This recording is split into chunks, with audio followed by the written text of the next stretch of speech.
And welcome to WRPB and WRPB Studios. You know, I'm such a bad example of health. And I keep bringing on these people that know more than me, and they really try so hard to get me to change. And I really do want to change, but I have a hard time doing that.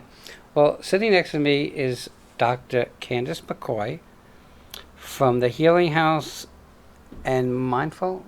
How is it? It's it's the Healing House. So the Healing House. Healing House, but we teach mindfulness there, so that's where you're putting those two together. Okay, so last time you were here, we sat in my office and you made me do a very short meditation. Yes. Because I have ADHD, and anything longer than 2 seconds is a lot for me.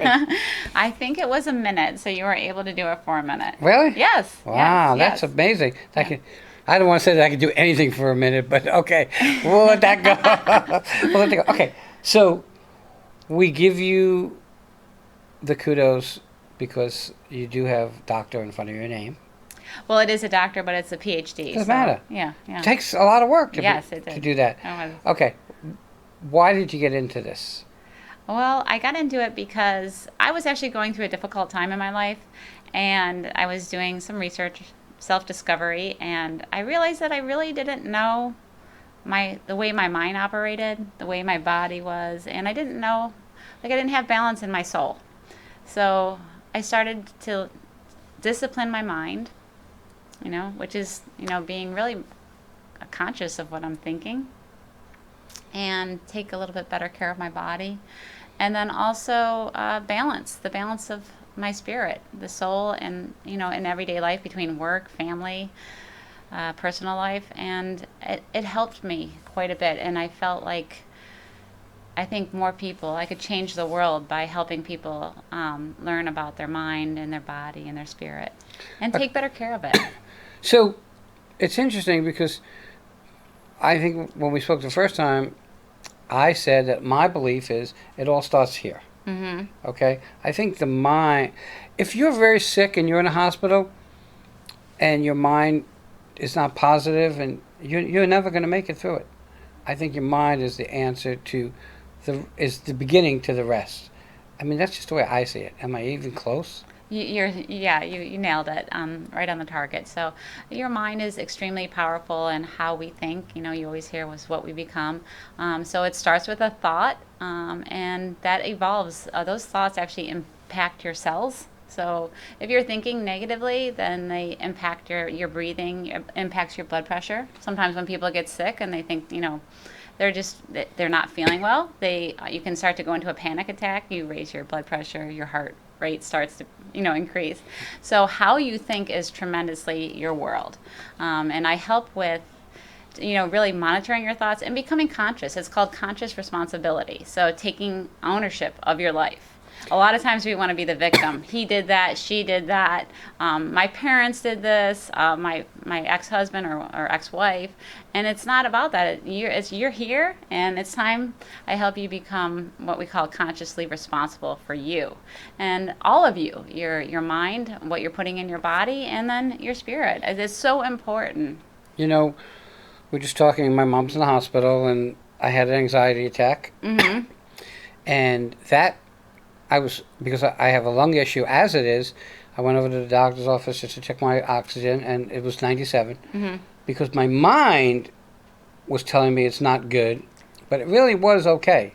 And had my mind been balanced, I probably wouldn't have had that attack. Absolutely. I think that it was fear that was running it. Am I okay? And so mindfulness is what I teach, and mindfulness brings us to the moment right here. This moment. This is the only moment we have. So when you take a deep breath, and you can do it, it's really easy. Mindfulness is very easy. It's free. There's no prescription. You don't have to go to CVS, and there's really no side effects for it except good ones. You just become aware of the present moment, and you can do it anytime. You just take a nice deep breath in, and it's a full concentrated breath. So you notice the breath come in. And then you take a full concentrated breath out. You exhale out. And I know your lung capacity is a little bit lower, so you might have. You just kind of do what's best for yourself. You don't have to breathe in so it hurts. And then you just take a moment to reflect. That's it. And it's very easy, but it's so important because a lot of times we're living in fear or the past or the future, and all we have is this moment. And I really want to help. I want to help kids, and I want to help adults, businesses, at work. You can practice mindfulness. And you're hard to get because not only do you work the job that you work, but you also are teaching yoga. Yes, so that's my nonprofit, the Healing House, and that's my passion. So it's located in Stuart, Florida. We have Monday classes. I teach at District 108 Yoga and Wellness. Sometimes we do outdoor classes at the beach, Sunset. And then I do yoga retreats as well and meditation, and all levels are welcome. I particularly focus on yoga for beginners. So, and I think that's really important because sometimes yoga can be intimidating. Like, I can't get into that. I'm not that flexible, you know. Never me.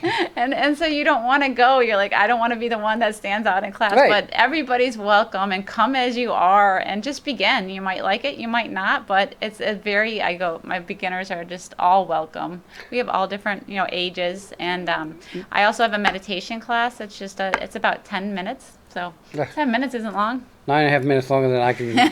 But prior to getting on the air with me, you had a bunch of your students in.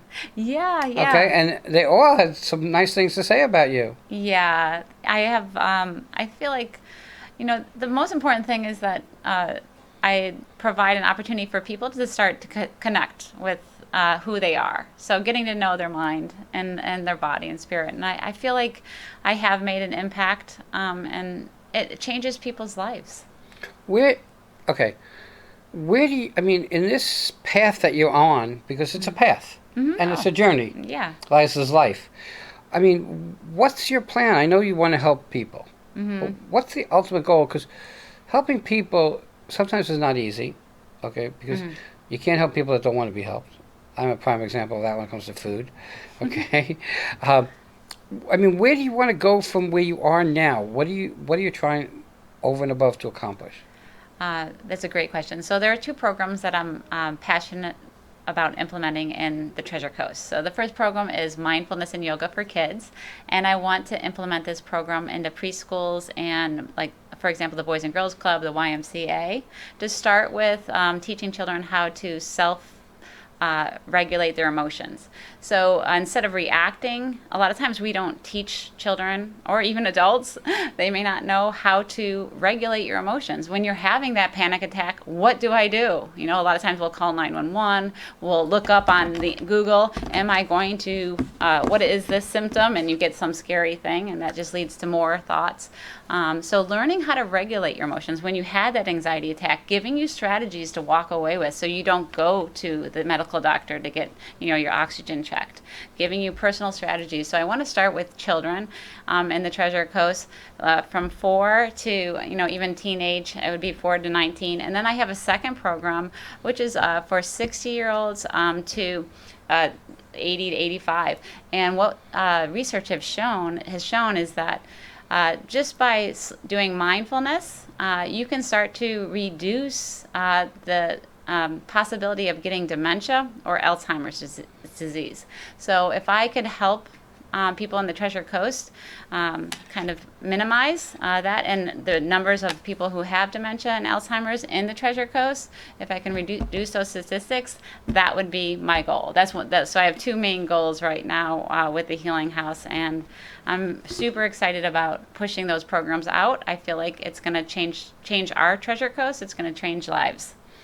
Okay, so I am to the opinion that everybody goes into something because of their own experiences. And you mentioned in the beginning that you wanted to learn more about your mind, your body, your soul, okay, and your spirituality, I guess.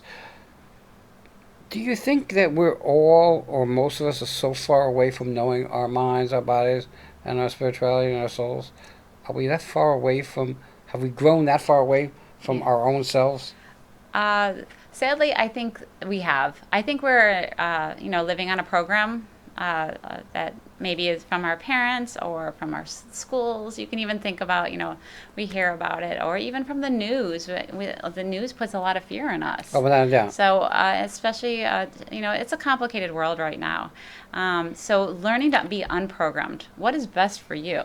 I think a lot of times we know it, but it's disciplining it. Like, you probably, it's okay to eat unhealthy sometimes, but, sometimes it's just retraining our brain and doing what's best for our bodies in the long run. Here's the problem, and I'm sure it's just not mine. We say, you know what, you're right, we got to do this, but then we're kind of thrown off due to addiction, because sugar is a main addiction. Absolutely. Okay? I remember when I used to drink Pepsi, and I couldn't just drink my Pepsi. And I knew that I would get a kidney stone, because dark sodas generate kidney stone. Yeah. So I stopped. Uh-huh. And then I lost a desire for that. And then I took a sip of Pepsi again. And I was almost back to being addicted again. And I had to learn to stop. So I'm really particular now about certain things I put in my body. Mm-hmm. I don't do the fast foods anymore. Mm-hmm. But I still don't eat greens. I still don't eat, if it's green, I don't eat it. Okay? I'm really picky on about stuff like that. Yeah. And I should be a little more careful at my age. It's a little more difficult and stuff to go from where I'm at to the next step. It's easy when you're younger to get healthier, I believe, than when you're old, and like me. When you get older than dirt like me, it's much more difficult to walk. I know that I should be walking, and I don't do that. We've spoken a bunch of times about me going to the beach and grounding myself. Mm-hmm. And a lot of people will think it's stupid, because I thought it was stupid, until I realized how important it really is, that we should be grounded to energy and to the earth. Yeah, or just walking out in nature. It's so important. Or just take a second when you're outside. You don't have to go to the beach. You don't have to take that 15 or 20 minute, drive to the beach. Take a moment, look outside, notice, become mindful. See the trees, see the grass. You can even walk on the grass in your bare feet. Or if you can't get out of your house, just look out the window and recognize it for a moment. That can help with providing that energy. But I have a question for you. Since a lot of times we get a physical problem and then we get healthy. So this is kind of, you're like, I don't want to drink it because I think the kidney stone, did it hurt when you had it? Oh, brutal. So you're like this way out. So, when we start to take care of our whole body and our spirit and our mind, the world changes for us. Do you feel better since you're not drinking soda at all? I mean, I have 82 million other issues to deal with, but I don't feel that addiction part. Mm-hmm. Okay, now you understand. If I've been drunk 3 times my whole life, it's a lot. Never tried any drugs. Never tried smoking pot.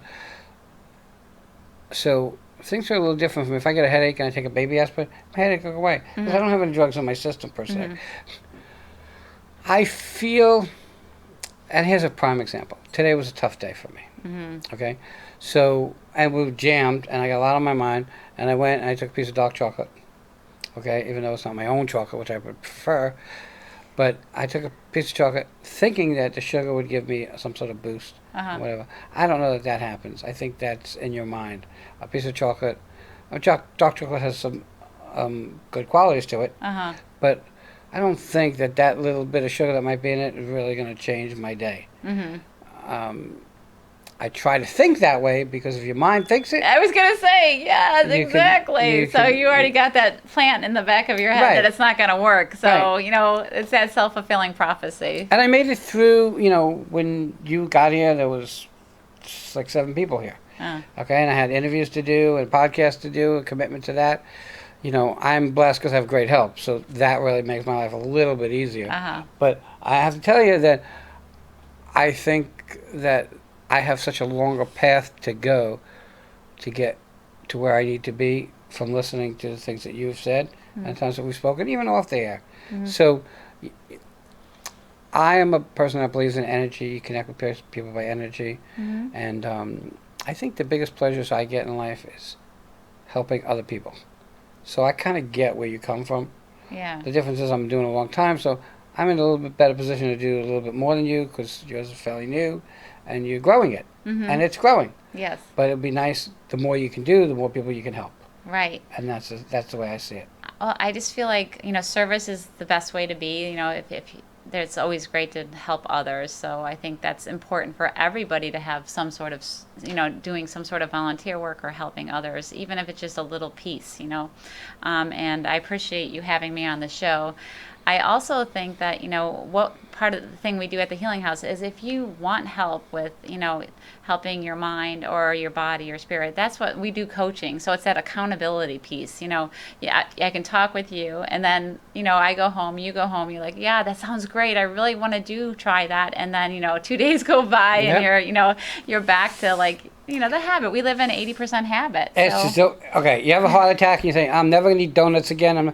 2 weeks later, our mind forgets and we move forward. Yeah. Well, at the top of our time, I want to thank you for coming on. What's really cool that adds to what you do is that your work during the day is teaching. Mm-hmm. So you're teaching anyway. Yes. So you have your students, and now you're just a different field with students. Yeah. So you already have that down pat. Everybody, use a professional. How do people find you? You have a phone number? Yeah, I do. So if you're interested in changing or helping manage stress, or if you need me to come to your business to help with mindfulness, you can reach me at my phone number, which is 561-222-1098, or you can visit thehealinghousemindfulness.org, and that's my website, and I'll be happy to get in touch with you through that. Everybody, check her out. Doc, I want to thank you for coming on. Thank you. Everybody will be right back.